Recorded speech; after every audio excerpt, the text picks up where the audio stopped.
एक राजा बहुत बलवान था, उसने अपने शत्रु पक्ष के राजा का नाश कर दिया। उसका अकेला लड़का था और उसकी मां। अब हर समय शत्रु पक्ष का राजा इस चाल में रहता था कि उस बालक को मार दें तो निष्कंटक अधिकार। और उसकी मां बड़ी भागवत थी, रात दिन भजन करती, भगवान से प्रार्थना करती कि भगवान मेरे बालक की रक्षा करना। और भगवान के जो सिद्ध संत होते हैं भगवत स्वरूप होते हैं। उन्होंने विचार किया, संत के हृदय में, एकदम भजन में बैठे थे उसी राज्य में, विचार एकदम आया कि अच्छा भगवान का आदेश है तो लीला करनी पड़ेगी।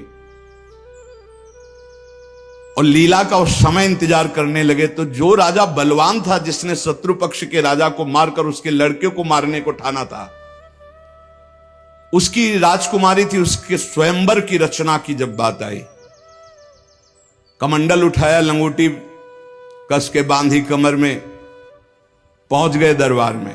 और वो परिचित थे तपस्या और उनके भजन से। जे भी देखा तो साष्टांग दंडवत राजा हुए। देखो, बाहरी आचरण से कैसे भी नहीं जाना जा सकता महात्मा के स्वरूप को, उनकी लीला को। राजा को मालूम था कि ये बड़े प्रसिद्ध और तपस्वी महात्मा हैं। राजा ने तत्काल अपनी कन्या को बुलाया, प्रणाम करो, आप महाराज आए हैं। राजकन्या बुलाई गई, महात्मा के चरणों में प्रणाम हुआ। महात्मा ने ऐसे देखा नखशिख तक और कहा, इस लड़की का तो विवाह हम करेंगे, किसी राजकुमार से न कर देना। राजा तो एकदम होश उड़ गए। पर बहुत वो प्रवीण भी थे, राजा बुद्धिमान थे। तो उनका, महाराज ब्याह तो आपसे ही कर देंगे, आप जैसा सुयोग्य वर कहां मिलेगा। 80 वर्ष की अवस्था, शरीर में झुर्रियां पड़ रही, दूल्हा की पोशाक मात्र में लंगोटी, धन संपत्ति मात्र में लौकी का कमंडल, आप जैसा दूल्हा कहां मिलेगा। कुछ शर्त हैं, उनका आप पालन कर दो। गए, अपने तिजोरी से इतने बड़े बड़े मोती 2 लाए। बोले, ये हमारे पूर्वजों के द्वारा एकत्रित किए हुए 2 मोती हैं, 108 मोती ले आओ। पहली शर्त, राजकुमारी का ब्याह आपके साथ। देख रहे थे, हालत देख रहे थे। महात्मा ने कहा, हाँ हाँ 108 क्या होते, ले आएंगे। बोले, मोती देख लो। बोले, लाओ, जब साथ रहेंगे तो उसी नाप के ले आएंगे। राजा ने सोचा इनको, और बोले, महाराज लगन के पहले, क्योंकि लगन निकल गई तो फिर बात कैसे बनेगी। तुम चिंता मत, तुम्हारे कुल की प्रथा पूरी करूंगा और कन्या से विवाह करूंगा। पर एक बात ध्यान रखना, अगर विलंब हो जाए तो किसी के साथ पाणिक ग्रहण नहीं कर देना, नहीं तो जो आ गया। दूसरे से ब्याह की सोचना भी मत। अब राजा ने कहा, जैसी आ गया। उन्होंने सोचा महात्मा मोती लेके जाएंगे, 2-4-6 दिन घूमेंगे, निराश होके वापस आ जाएंगे। उनको क्या पता था कि जो भगवान के दास होते बड़े जिद्दी स्वभाव के होते हैं। अब वो ऊंचे दर्जे के सिद्ध महात्मा हाथ में मोती लिए हुए पहुंचे। विचार किया कि यार मोती किससे मांगूं, किससे खोजूं, कहां जाऊं। तो उनका समुद्र को रत्न गर्भा कहा गया, क्योंकि समस्त रत्न है, रत्नाकर है, सब रत्न उसमें विराजमान। समुद्र ही से सीधे मांग लेते हैं चल के। गए, ध्यान आया कि 3 दिन तक भगवान राम जो है उपवास करके बैठे रहे, नहीं आया तो हम तो 30 दिन बैठे रहेंगे तो नहीं आएगा, क्या करें। तो लौकी का कमंडल था, कमंडल उठाया, उलीचने लगे। 1 दिन 2 दिन 3 दिन लगातार, और खूब नाम जप भगवान का। हर कमंडल में नाम जप करके, मंत्र जप करके जल उलीचने लगे। नाम का प्रभाव, समुद्र के हृदय में जलन पैदा हो गई। समुद्र एक साधारण पुरुष के रूप में पीछे से आवाज की, बाबा ये क्या कर रहे हो। समुद्र को खाली कर रहे हैं, और क्या कर रहे हैं। बोले तुम्हारे लौकी के कमंडल से समुद्र खाली हो जाएगा। बोले मजाक करो मत करो, एक महात्मा ने चुल्लू में पी गए थे, अगस्त जी चुल्लू में पी गए थे, ज्यादा हमको चैलेंज मत करो। समुद्र डरा। बोले उलीच काहे के ले रहे हो तुम, हमें बता सकते हो? बोले सुना है रत्नाकर है, बड़े बड़े रत्न है समुद्र में, हमें 108 मोती चाहिए। बोले अगर मोती मिल जाए तो समुद्र लीचना बंद करो, काहे को मेहनत करेंगे हम। बोले वो तो हम दे रहे हैं तुम्हें, दिखाओ मोती। मोती निकाले हुए से ढेर सारे मोती, एक लहर आई, नाप नाप के 110, क्योंकि 2 वो और 108 झोली में डाले। समुद्र ने कहा और भर लो। बोले हम अकिंचन महात्मा है, हमें नहीं चाहिए, ये दुल्हन लेने के लिए शर्त है, इसलिए हमने इनको लिया है और जा रहे हैं। महात्मा जी बड़े गर्व से गए, भगवान की जय जयकार की। राजा देखते ही समझ गया मोती मिल गए, क्योंकि बहुत मुस्कुराहट है। गणित लगाई, लड़की को कैसे बचाऊं। बोले हाँ महाराज। बोले ये ले 110, 2 ही तुम्हारा 108 है। बोले महाराज जी आपसे कहा था कि कुछ शर्तें हैं, एक तो पूरी हो गई, दूसरी एक हमारे शत्रु पक्ष के राजा का वध तो मैंने कर दिया, उसका एक लड़का है, उसकी खोपड़ी तुम हमें ले आओ। महात्मा जी ने विचार किया कि सारा खेल भगवान के इशारे से तो उसी की रक्षा के लिए हो रहा है। भगवान ज्ञान समुद्र हैं। बोले अवश्य उसकी खोपड़ी लाके देता हूं अभी। उसका जो कुमार है उसको हर समय मंदिर में बैठाल करके खूब कीर्तन भजन करवाती उसकी मां, क्योंकि उसको पता था भगवान ही समस्त मंगलों का विधान करने वाले हैं। अब महात्मा जी उसके राज्य में गए, जे ही राजमाता ने देखा दरबार में संत आए, प्रणाम किया, महल में ले गई, बढ़िया उनको भोग पवाया और कहा प्रभु आज्ञा कीजिए, कैसे आगमन हुआ, स्वाभाविक दर्शन या कोई आदेश पालन? आदेश पालन नहीं, तुम्हारे लड़के की खोपड़ी ले जानी, तुम्हारे जो दुश्मन राजा है उसने मंगाया है। सहम गई। तो उनका महाराज मैं तो मां हूं, मैं तो काट नहीं सकती, आप साधु हो, आप काट के ले जाओ, ये लड़का मैंने आपको दिया। कहा जब दिया तो काट के ले जाने की क्या जरूरत है, पूरा ले जाएंगे हम, काट के ले जाने की जरूरत क्या है? बोले महाराज पूरा राज्यभार आगामी राजा यही है, और आज तक मैंने भगवान की आराधना की अपने पुत्र की रक्षा के लिए। संत और भगवान में मैं कभी भेद नहीं देखती, इसलिए आपकी वस्तु आपको समर्पित है, चाहे वहां मार देना, मरवा डालना या जैसी आपकी रुचि हो। इतनी बड़ी संत पर श्रद्धा। वो मुस्कुरा कर बोले जब हमें दे दिया तो तुम हमें उपदेश मत दो, मुझे क्या करना है पता है। महात्मा जी गए, बोले राजा तुम सर मांग रहे थे, हम पूरा लड़का ले आए, पर ध्यान रहे एक भी बाल बांका नहीं होगा, पहले भावरे फिरेंगी, इसके बाद तुम्हें जो मनावे सो कर देना। राजा ने बहुत खुश हुई। बोले बंदी नहीं, बिल्कुल ऐसे ही राजकुमार की तरह बैठा लो, हमारा ब्याह हो जाएगा, हम दुल्हन लेके चले जाएंगे, फिर तुम्हारा जैसा मनावे वैसा करो। राजा राजी हो गया, सिंहासन पड़ा, राजकुमार की तरह बैठा, दुल्हन सजा, तो सब शर्त पूरी हो गई थी। वर पक्ष की जहां बैठक वहां बैठे महात्मा जी, वही जनाती वही बराती, उनके कौन कोई तो था ही नहीं। महात्मा जी विवाह मंडप के नीचे बैठे हैं, आचार्य आए, पूरा दूल्हा भेष सजाया गया महात्मा जी का, लंगोटी में, केवल लंगोटी कमंडल। संत की लीला।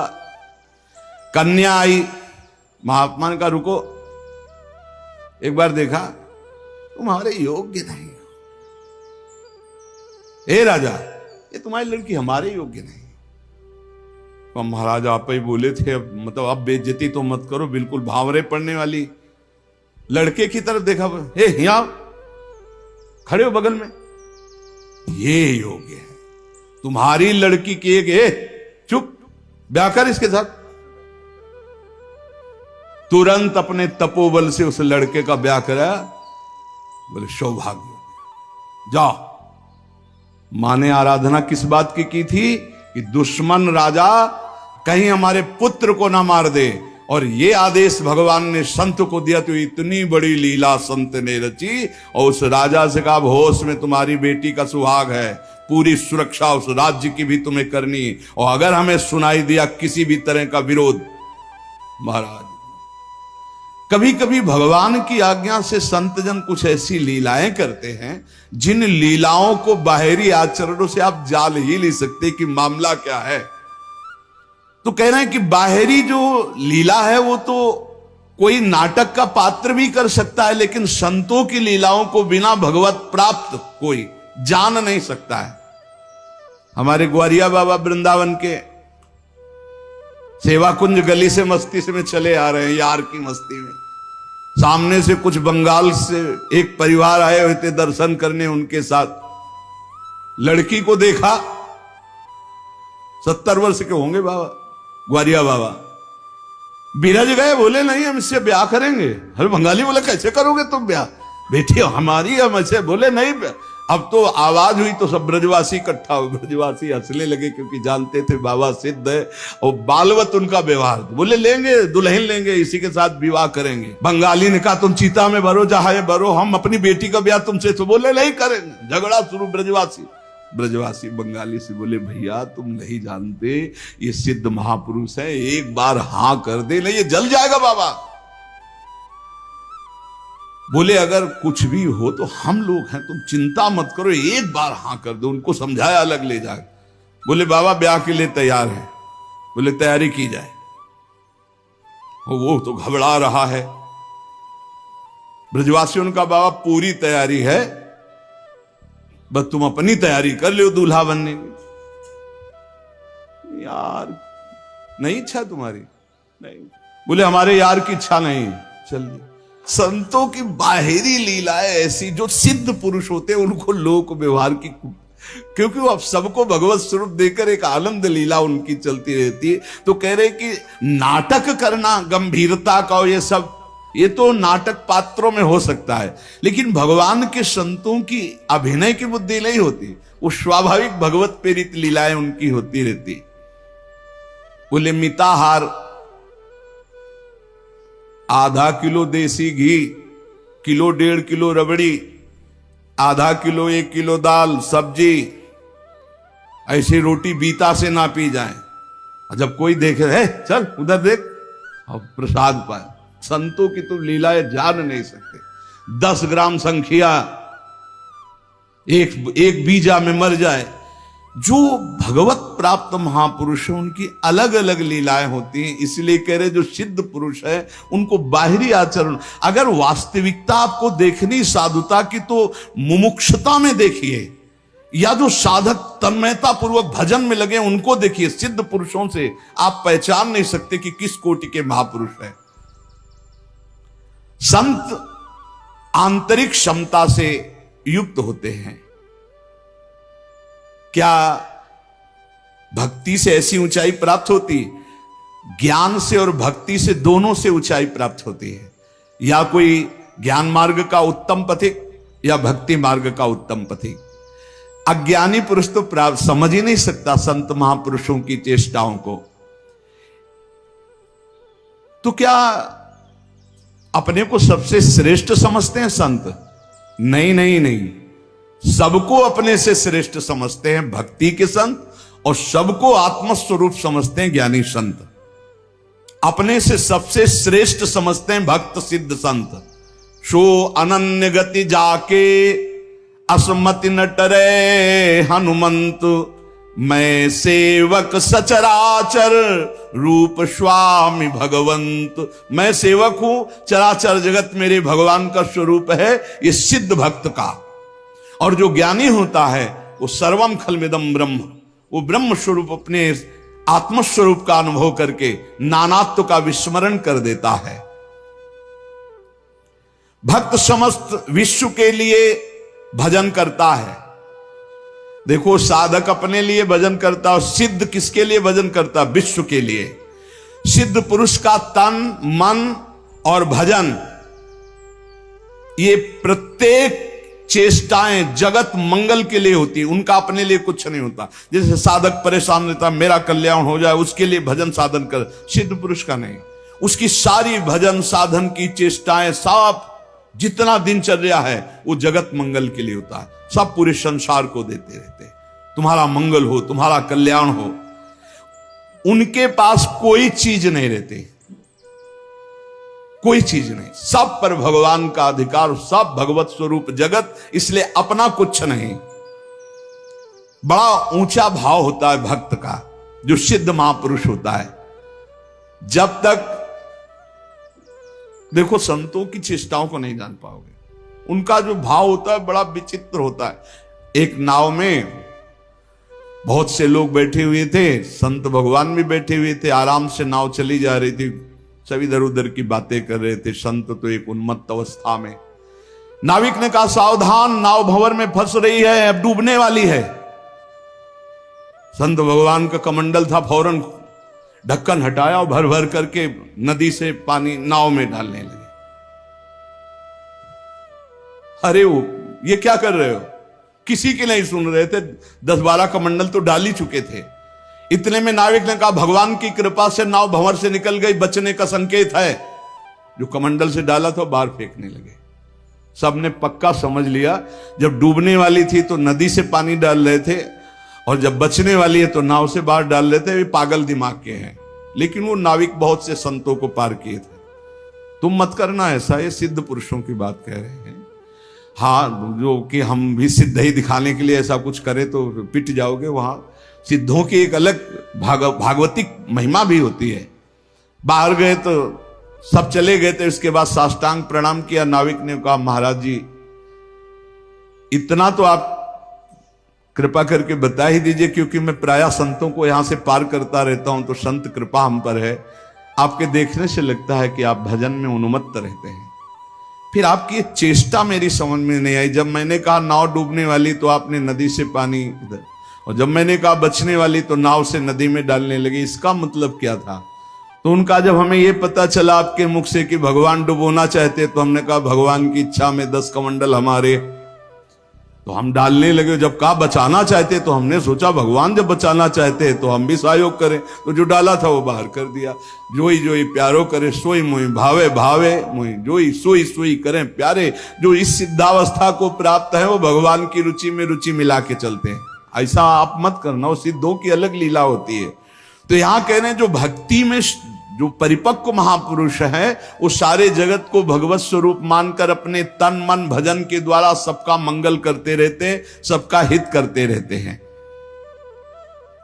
संतों में भागवती का आवेश होता है, वो बनावटी नहीं होता। भागवती का, उससे जगत मंगल होता रहता है। बनावटी खूब गड़ छोल करके वचन बोलना, खूब लच्छेदार भाषण करना, ये तो बुद्धि की दरा से हो सकता है। लेकिन जो संतों में एक भागवतिक होता है, उसी से जगत मंगल होता है, उसी से जन कल्याण होता है। उसमें टुटका और जंतुर और कलावा और राख हो, इनकी कोई जरूरत नहीं होती। उनकी दृष्टि मात्र से, वचन मात्र से जगत मंगल होता है। मुद मंगलमय संत समाजू, जो जग जंगम तीर्थ राजू। चलते फिरते साक्षात तीर्थराज हैं, जो दरस परस अघनाश बास निज संग करो दिन। जिनके दर्शन मात्र से, स्पर्श मात्र से बड़े बड़े पाप नष्ट हो जाते हैं, ऐसे भगवान के प्रेमी संत जन होते हैं। तो क्या जैसे अज्ञानी मनुष्य को देह में ममता होती है, आसक्ति होती है, वैसे क्या संतों को भी अपनी देह प्यारी होती है? वैसा कि मैं पुरुष हूं और ऐसा अभिमान होता है? बोल के बिल्कुल नहीं। विशुद्ध ज्ञान और विशुद्ध प्रेम में मिट जाता है, बिल्कुल नहीं रहता। एक बार यही प्रश्न किया था एक भैरव सिद्ध करने वाले ने आद्य गुरु भगवान शंकराचार्य जी से जाकर कि आपका ब्रह्मबोध होने के कारण शरीर से कोई राग नहीं है? बोले नहीं।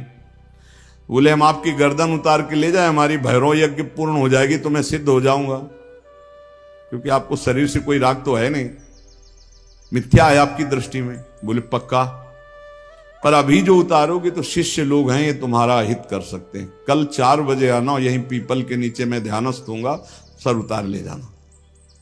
वो 4 बजे आया अस्त्र लेकर, तो स्वामी नरसिंहाश्रम जी महाराज गंगा स्नान कर रहे थे। एकदम आवेश आया, हुंकार भरी दौड़ते हुए आए और वो पहुंच भी नहीं पाया था, उठा के पटक दिया और नाखूनों से उसे फाड़ दिया। फिर एकदम आवेश शांत हो गया। तब ये भगवद आवेश, ये जो बड़े महापुरुषों के चरित्र हैं, ये बड़े शिक्षास्पद भी होते हैं और ये अलौकिक भी होते हैं। कभी कोई महापुरुषों की नकल ना करे, हमारी प्रार्थना है कभी नकल न करे कि हमारे गुरुजी ऐसे, तो नहीं, जो गुरुजी के उपदेश है उनके अनुसार चले। बड़े सिद्ध महापुरुषों के बड़े विचित्र विचित्र लीलाएं होती हैं। महापुरुषों की बाह्य चेष्टाओं को बिल्कुल नहीं समझा जा सकता, इसलिए कभी उनकी परीक्षार्थ ये जांच न करे कि हम बाहरी आचरणों से उनको, हम आपको सत्य कहते, बड़े बड़े महापुरुषों से मिले, आप कदापि नहीं जान सकते, कदापि नहीं जान सकते कि ये किस कोटि के महापुरुष हैं, किस कोटि के महापुरुष है। बहुत बहुत ही बड़े बड़ों को संशय हो जाए कि ऐसा नहीं हो सकता। जैसे भक्त संपूर्ण विश्व को साक्षात अपना इष्ट देव मानता है, काम पड़ने पर विश्व हित के लिए प्राण त्याग सकता है, क्या ज्ञान मार्ग में चलने वाला सिद्ध महात्मा भी ऐसा कर सकता है? हां, पहली बात तो उसकी दृष्टि में देह का, ऐश्वर्य का मूल्य ही नहीं है, तो उसको समर्पित करने में क्या देर लगेगा। अतएव अगर सुख पहुंचाने की जरूरत पड़े जगत को, तो ज्ञानी महात्मा अपने प्राण दे सकता है, जैसे भक्त अपने प्राण दे देता है। क्या ऐसे सिद्ध महापुरुषों के आचरण अनुकरण करने चाहिए? हां, जो आचरण उनके उपदेश से मिलते हो। सच्ची मानिए बहुत मुश्किल है, जो बड़े महापुरुष, शुद्ध महापुरुष, भगवत प्राप्त महापुरुष है, बहुत मुश्किल है, क्योंकि जब तक शरीर भान रहता है, जब तक साधना रहती, तब तक आचरण आप देख सकते हो। बहुत सावधान, अगर वैराग्य देखना है तो साधक में देखिए, और तितिक्षा और ज्ञान मार्ग की चढ़ाई देख ली तो मुमुक्षता में देखिए। न ज्ञान सिद्ध और न भगवत भक्ति के सिद्ध महापुरुषों में आप उनको फिर पहचान नहीं सकते, फिर नहीं पहचान। बड़ा विचित्र खेल है। आचरण वही महापुरुषों के अनुकरणीय है जो उनके उपदेश से मिलते हों। केवल आचरण जो उपदेश से मिलते हो बस पकड़ लीजिए, उनके सब आचरण अनुकरणीय नहीं है। एक एक उनके आचरण आपको भगवत प्राप्ति करा सकते हैं, पर वो आचरण जो उनके उपदेश से मिलते हों। बिल्कुल आप लोग बिल्कुल समझ ही नहीं सकते हैं, नहीं समझ सकते। हमने देखा है महापुरुषों को, पर उनके साथ बिल्कुल ऐसे रहा जाता है जैसे बच्चा, बालवत, जैसे छोटा बालक घरौंदे बनाता है, खेलता है, कुछ मिनट में बिगाड़ कर चल देता है। महापुरुषों की बड़ी विचित्र गति होती, इसीलिए लिखा है मात संगस्तु दुर्लभ हो। फिर एक शब्द लिख दिया देवर्षि नारद जी ने, अगम्य हूं, आप निर्वाह नहीं कर सकते हो, अगर कर ले गए तो अमोघस्य, निश्चित भगवत प्राप्ति, निश्चित भगवत प्राप्ति। एक बार महाराज चक्रवर्ती सम्राट मरुत 100 यज्ञ का अनुष्ठान किया, और 100 यज्ञ करने वाला देवराजेंद्र का अधिकारी हो जाता है। जो पद है वो, देवराजेंद्र ने सोचा कि अब कैसे रोका जाए, तो उन्होंने वशिष्ठ जी से सीधे जाके, तो वशिष्ठ जी खड़े होकर आदर किए, क्योंकि त्रिभुवनपति देवराजेंद्र देवताओं के। देवराजेंद्र ने कहा हम यज्ञ के लिए तुम्हें आचार्य रूप में, तो उनका मरुत ने पहले मुझे स्वीकार कर रखा है क्योंकि मैं उनका कुलगुरु हूं।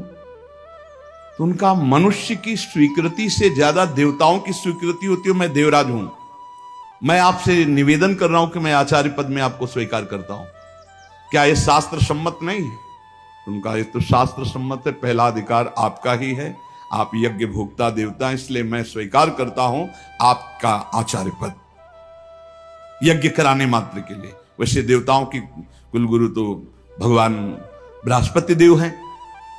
इस ईर्ष्या कि कहीं ये 100 यज्ञ पूरी न, अब महाराज मरुत को जवाब दे दिया कि हम नहीं करा सकते। संकल्प पूर्ति महापुरुष इस पर बहुत ध्यान देते हैं कि जो हमने नियम लिया उसकी पूर्ति हो। मरुत जी व्याकुल हो गए और संत सेवी थे। तो एक दिन देवर्षि नारद जी आए भगवत प्रेरित। देवर्षि नारद जी से अपनी व्यथा बताई कि हमारा तो सर्वस्व लुट गया, हमारे आचार्य को ही देवराज इंद्र ने अपने पक्ष में कर लिया और उन्होंने मना कर दिया, अब हमारा संकल्प अधूरा रहे। तो बोले तुम्हें बताएं, एक महात्मा है जो तुम्हारी यज्ञ करा सकते हैं, इस समय काशी में है और उनका नाम संबर्त ऋषि है और वो बृहस्पति जी के भाई है, पर वो रहते हैं प्रच्छन्न वेश में, अवधूत वेश में। अगर वो स्वीकार कर लिए तो ही यज्ञ हो सकती, नहीं त्रिभुवन में अब कोई यज्ञ वेत्ता नहीं है जो आपकी यज्ञ करा सके, क्योंकि देवराज इंद्र जब वशिष्ठ जी को अपने में, तो फिर अब कोई वो करा सकते हैं। मरुत ने अपने संकल्प की पूर्ति के लिए कहा मैं पहचानूंगा कैसे? बोले उनको घृणा है तो सिर्फ सबसे घृणा है और रोज 24 घंटे में एक बार विश्वनाथ जी के दर्शन करने जाते हैं। तो विश्वनाथ जी के मार्ग में आप 100 रख देना, जो अवधूत विचक करके भागता नजर आवे तो जान लेना वो महाराज संबर्त ऋषि हैं। ऐसा ही किया महाराज मरुत ने। दिन भर इंतजार करते रहे, देखा एक पागल जैसे प्रच्छन्न ऋषि, जो ही देखा 100 तो भाग करके दूसरी तरफ पीछे भागे मरुत जी। अब वो समझ गए कोई मेरा पीछा कर रहा है, तो भागे गंगा के किनारे की तरफ। पेशाब करके ऊपर फेंक देना, थूक देना, ईंट मारना, रज मारना, ऐसे सब। वो कुछ नहीं, विचलित नहीं हुए, हाथ जोड़े भागते ही रहे। एकांत में गए, बोले क्या चाहते हो? बोले महाराज मेरा नाम मरुत है, मैं आपको आचार्य पद पर स्वीकार करता हूं, यज्ञ कराना चाहता हूं। देख ले, समस्त देवता तेरे खिलाफ हो जाएंगे और अगर तूने मुझे फिर आचार्य पद से हटाया तो तुझे भस्म कर दूंगा। अगर मैं आचार्य पद पर बैठा रहा तो किसी भी त्रिभुवनपति की ताकत नहीं है कि तेरी यज्ञ में विघ्न पैदा कर सके। बोले इसीलिए वर्ण कर रहा हूं, प्राण चाहे चले जा, मैं आपको नहीं छोड़ सकता। संबर्त ऋषि आचार्य रूप से जब यज्ञ के लिए बैठे तो अग्नि देवता आए, उन्होंने कहा आहुति स्वीकार नहीं करेंगे, बंद कर दे, मरुत यज्ञ को बंद कर दे। तो संबर्त ऋषि ने कहा तुम मेरे मंत्र से आवाहन करने पर स्वीकार करोगे, अगर नहीं स्वीकार करोगे तो मैं मंत्र के द्वारा तुम्हें भस्म कर दूंगा। तपोबल से अग्नि देवता को भस्म। अग्नि देवता थर्रा के गए, देवराज इंद्र से कहा बहुत बेढप महात्मा है, मंत्र बल से युक्त है, वो मुझे भस्म कर देंगे, मैं थर्रा गया हूं। देवराज इंद्र जेव ही आहुति प्रारंभ हुई, देवराज इंद्र वज्र लेकर प्रकट हुए मरुत को दंड देने के लिए। ऐसे केवल कर दिया तो वहीं वज्र लिए ऐसे खड़े हो गए। बोले जब तक यज्ञ होगी ऐसे खड़े रहोगे और जो आहुति दोगे हर देवता स्वीकार करे। बोले हर आहुति स्वीकार करेंगे, ऐसे कब तक वज्र लिए खड़े रहेंगे, आप कृपा करो। तो जो भजन में डूबे हुए अवधूत कोटि के महापुरुष हैं, बड़ी अपार सामर्थ्य होती है, पर इनके बाहरी व्यवहार, बाहरी आचार ऐसे होते हैं कि जाना नहीं जा सकता। बाहरी व्यवहार, बाहरी आचरण संभाल संभाल करके साधक करता है, चाहे ज्ञान मार्ग का हो चाहे भक्ति मार्ग का हो। और जो भगवत प्राप्त महापुरुष हो गए अब उनको कोई फर्क नहीं। इसीलिए श्रीमद् सुधा निधि में एक श्लोक लिखा है, कर्माण श्रुति बोधितानि नितराम कुर्वन्तु कुर्वन्तु मां गूढ़ाश्चर्य रसास्रगादि विषयान गृह्णन्तु मुंचन्तु वा कैर्वा भाव रहस्य पारगमती श्री राधिका प्रेयसा। ऐसे उत्तम रहस्यमय भाव में डूबे हुए महापुरुष। तो क्या इन महापुरुषों के आचरण शास्त्र के प्रतिकूल भी होते हैं क्या, जिन्हें पापाचरण कहते हैं? कदापि नहीं, क्योंकि सिद्ध ही हुए हैं शास्त्र अनुकूल आचरण करके। पापाचरण नहीं होते, पर बड़ी उनमें दिव्यता होती। जैसे आद्य गुरु भगवान शंकराचार्य जी ने मछली ऐसे खाई तो कुछ शिष्यों ने पाली। भक्तमाल जी में भगवान शंकराचार्य जी के पावन चरित्र में लिखा हुआ है, जब आगे चल करके गला हुआ कांच पीने लगे, अब सब चुप थे, तो बोले पियो। ऐसे किया तो जीवित मछली निकले। अब वो महायोगी जो सिद्ध पुरुष हैं उनकी होड़ हम थोड़ी कर सकते हैं, उनके द्वारा जो आचरण हो रहे हैं कोई पाप थोड़ी हो रहे हैं। अब कह दे कि उन्होंने मछली खाई हम भी पाप। अब वो जब ऐसे किए तो सब लीवर में फंस चुकी थी, और वो जिंदा निकाल दिए। तो महापुरुषों के आचरण जो उपदेश से मिलते हो उनको हम बाहरी कैसे जाने कि ये संत हैं जिनसे हम जुड़ करके अपने जीवन को सार्थक करें। पहला, जिनके जीवन में किसी भी से द्वेष नहीं है, किसी भी से द्वेष नहीं, किसी भी से द्वेष नहीं। चराचर जगत में सेवकवाणी हरिवंश नाम लीन जे अजात शत्रुते सदा, उनके हृदय में किसी के प्रति शत्रुता नहीं। पहला लक्षण है किसी से द्वेष नहीं। मानो आपसे नाराज हो गए तो द्वेष पूर्वक नहीं नाराज हुए, आपको सद आचरण बताने के लिए, सद में प्रतिष्ठित करने के लिए आप फिर थोड़ी देर बाद मिले, फिर आपको मुस्कुराते मिलेंगे। यह नहीं हो सकता कि उनके अंदर द्वेष हो जाए। वो एक ऐसे उबाल आई है आपके कल्याण के लिए, वो आपको डांटा, आपको सही मार्ग बताया, फिर जब आप मिले फिर वैसे मृदु स्वभाव से मिलेंगे। कोई उनके अंदर द्वेष नहीं होगा। और द्वेष जिसके अंदर होता है तो सालों चलता है, पूरे जीवन भर चल जाता, देखते ही जल जाएगा वही आदमी है जिसने ऐसा। दूसरा, उनका सबके प्रति प्रेम भरा व्यवहार होता है। संतों का सबके एक होता बनावटी प्रेम तुमसे कुछ लेने के लिए, और एक होता निरपेक्ष प्रेम जो भगवत दृष्टि में होता है, उसमें चिपकाव नहीं होता। ध्यान रखना, माया का चिपकाव नहीं होता, उसमें मीठे वचन चाटुकारिता नहीं होती जिसको आप समझते हो कि सांसारिक प्यार नहीं होता। उनमें निरपेक्षता होती है और भगवत भाव वाला प्यार होता है। तीसरा, उनके अंदर भेदभाव नहीं होता अपना पराये का। पर आप पीछे सुन चुके हैं, विशेष प्रियता, विशेष श्रद्धा, विशेष समर्पण वाले के प्रति दिखाई देगी। वस्तुतः उनके हृदय में समता है पर दिखाई देगा ऐसा। जो विशेष श्रद्धा और विशेष समर्पण, तो वहां विशेष पक्षपात दिखाई दे। जैसे भगवान समूहम सर्वभूतेषु, लेकिन भक्तों में पक्षपात करते दिखाई देते हैं, द्वेषियों का वध करते दिखाई देते हैं।